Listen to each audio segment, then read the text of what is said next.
Hey guys, what's up? I'm Ian, your friendly neighborhood Junkernaut, and today I'm coming at you showing off two of my favorite modular Nerf mods. Now these are both based off of the same Boomco blaster called a Burst Wave. This blaster is my favorite moddable Nerf, Boomco, or other brand blaster of all time. Power and cost and size. So let me just show you some of the cool things we can do. Basically, when you get a Boomco Burst Wave, it looks something like this. It's got a shotgun turret up at the front with basically 3 shells that you manually rotate. Now, even though it's manual rotation, the rotation is so crisp, so clean, and actually even has a front stop at the front here that holds it in. It has one of the best stock air seals I've ever seen. So all that has been done to this one, just to give you some reference, is that the pressure release valve has been plugged. Now if you mod it, these can go 80-foot shotgun shots. Let's do like 8 pumps. 1, 2, 3, 4, 5, 6, 7, 8, okay? More like 10. That might have been like 11. That is crazy powerful. Now another thing that makes these things so cool if you like shotguns is that this whole turret assembly can come off with the removal of a single screw. So essentially, if you buy multiples of these, you can take one screw out of the front here and then pull this off and literally pop on another one. That's how fast you could reload 3 shells into this. You could even do it a little bit faster if you were paying attention. They do only go on one way, so I have a little small arrow that I've just drawn on with Sharpie to show me, hey, this is the part that needs to go with the part on the inside. But because of the fact that this has a stop at the front that actually is pushing the shell to the back, it keeps the air seal even though this is not screwed into the blaster anymore. You have a really good air seal. Now this is the exact same idea right here, except I've replaced the barrel with a piece of 1/2-inch PVC coupler. And once you've got a coupler on there, the possibilities are literally endless. I mean, you could shoot any kind of Nerf ammunition, as well as, you know, a lot of things that are really not meant to be shot, just like any other air gun. You could put marbles down there, you could put batteries down there, you could put blowgun darts down there. I'm not saying I recommend these things. So, say you do want to use shotguns, but you want to have a modular barrel as well. Well, you can just take those and cut them down and then glue a little piece of PVC onto them, and now you have a modular shotgun shell, which is still much faster to reload than something like a sledge fire that you have to actually eject the shell, pull it out, put the other one in, caulk it up. Even if you had like an HPA sledge fire, this is, even just the front loader is probably as fast, if not faster. This right here is called an RCB clip. Essentially, you open it up the back and you drop in your regular Elite darts. And then you just screw it onto the front. Pump it up, 6 to 8 times. And then you shoot a dart really hard. If you guys watched my Humans vs. Zombies video from a week or 2 back, this was the rig that I was running that whole game, or until the very, very end, and it really does work well. You can shoot people pretty easily at 100 feet or more. Oh, and I almost forgot to mention, this rings of tape up here actually serves a purpose. It makes it so that it fits these arrows that have foam tips, a very tight fit. I'm not going to pump this up too much because I don't want to break the arrow, but maybe 5 pumps. Okay. These are a ton of fun to use, although not very practical in a general Nerf war. I actually use them quite often in some airsoft loadouts with an underslung grenade launcher that shoots them. So more on that later. So let me show you another kind of a hopper clip here. So this is the same kind of idea as the one I just showed you before, except because the PVC comes in at a angle downwards, it actually will go into the blaster, and it doesn't require you to have to tip the gun down to make sure there's a dart at the front, just because gravity's doing it. Because of the angle is so sharp, you can't actually use full-length darts, at least in this specific one. So I got a little bolt on the back here so you can open and close it easy. You can see these are just standard Elite darts that are cut literally in half, and that just makes them fit perfectly. Pop them in there. Oops. Close that up. And there is actually a screw on the bottom here that keeps it from the darts being able to fall backwards away from the barrel. So as soon as they fall in, they are just right into place.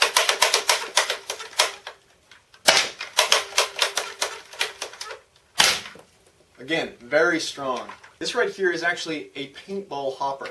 This gun is strong enough to shoot normal paintballs, not the cheesy, cheap ones that they make for kids and stuff like that. So this is just a hopper up here, and in order to make sure that we've got all of the air pressure going forwards, there's actually a bolt action right here that seals the barrel and actually chambers the next round. So you do have to pump the bottom. I really hope that there are no, I don't want to look down the barrel, I really hope there are no paintballs in here because I'm inside my home. Go ahead and shoot. Okay, you can probably count on one hand the amount of Nerf guns that have enough power to actually shoot a paintball far enough that you could, probably play with this. Obviously it has a slow reload, it's not like you can do semi-auto, but if you had a couple of friends with these, you actually could play paintball and it would burst the balls and you could be at a reasonable distance. It's also the first time that I ever made some kind of a bolt action thing, so I think I can do that better in the future. It was just a cool experiment and it actually worked pretty good. This is a Rival Rounds hopper. So it started out as a paintball hopper that I modified to open the bottom. And if you've watched one of my more recent videos about learning from failure, I talked a little bit about this. The design is such that as the ball comes down, it's actually gravity fed right to the edge of the barrel. So it actually has a little channel and a little ramp so the ball falls and then wants to go right to the end of the barrel so you don't have a lot of loss of air. The problem is because this one does not have a bolt on it, it doesn't seal off the air enough, and so the air pressure comes in and then dissipates, not even just leak, just dissipates over the air volume up here, which means that it doesn't shoot very good. I'll just show you. It does fire, but that probably would have gone about 10 feet. So this is mostly a failure, but during the prototyping phase, before I put the hopper on, I only had a small 10-round tube up at the top, and that was capped off, and that actually shot pretty well. I was getting about, 60-foot ranges, which is, about as good as a stock rival gun, except you can easily reload it very, very quickly. It's cheaper than most rival guns, and it can hold about 100 rounds at a time. Speaking of rival rounds, if you do want to shoot them, they actually fit right into the barrel, so you don't even have to mod anything at all. You don't even need a barrel. You can just shove them down there front loader style, and shoots them quite hard. Got another thing right here. This was actually a recycled plunger tube from a broken plunger, and you've got quite a bit of a longer barrel, so you can actually, force feed them in there quite a ways. Now this is a tight fit, and I don't think that I trust this one to stay snug, so I'm actually going to hold it. Now the cool thing about this barrel is it's actually properly sized for mega darts. So we can put that right in there. It's a nice, really snug fit. And I'm not going to pump it up too much because I don't want to hurt it. But I mean, that was just what, 3 pumps, 4 pumps at max? Well, this is again another just recycled thing that I found that was the right size. It's kind of hard to find barrel materials for Boomco darts, but when you do, and you find something that fits snug and just perfect, I mean, dude, these things will fly.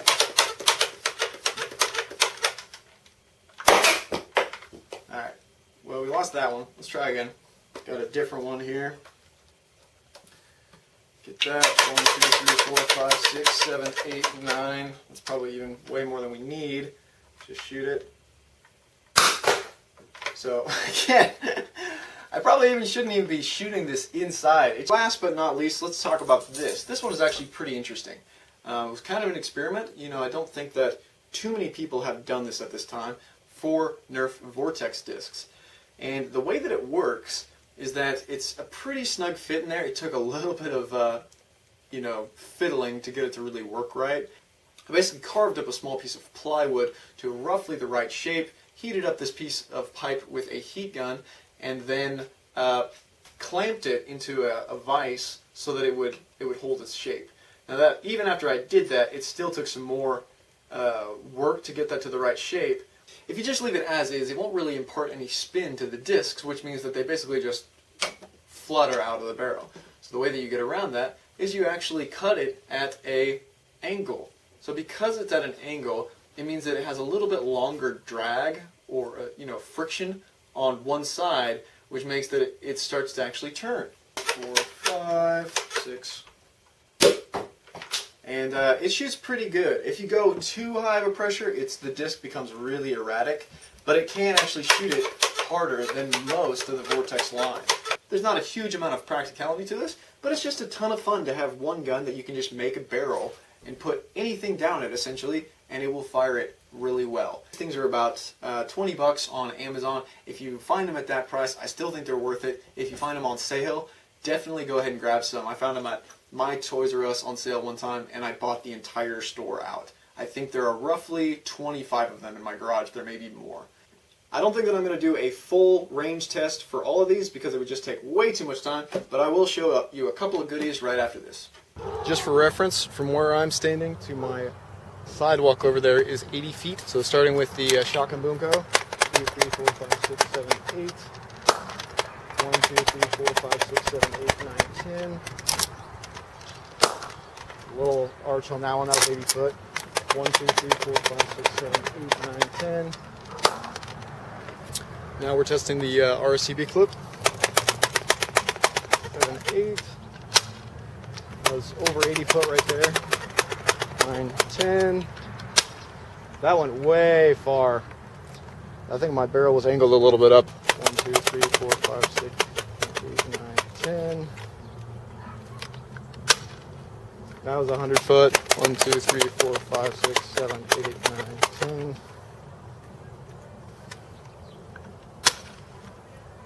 That was 120 foot at least. My battery died, and now it's starting to sprinkle a little bit, so we gotta go really fast. So this is the single Boomco round. 1, 2, 3, 4, 5, 6, 7, 8. Fishtailed a bunch. Let's try again. 1, 2, 3, 4, 5, 6, 7. Let's try that. That was about 80 foot. That's pretty good. Mega shooter.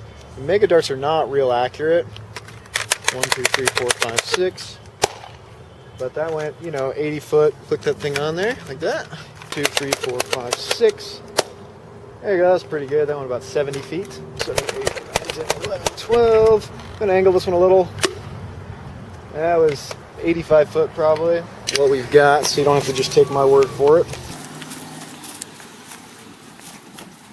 So try to find the darts. First dart, okay. Here is the first Boomco dart.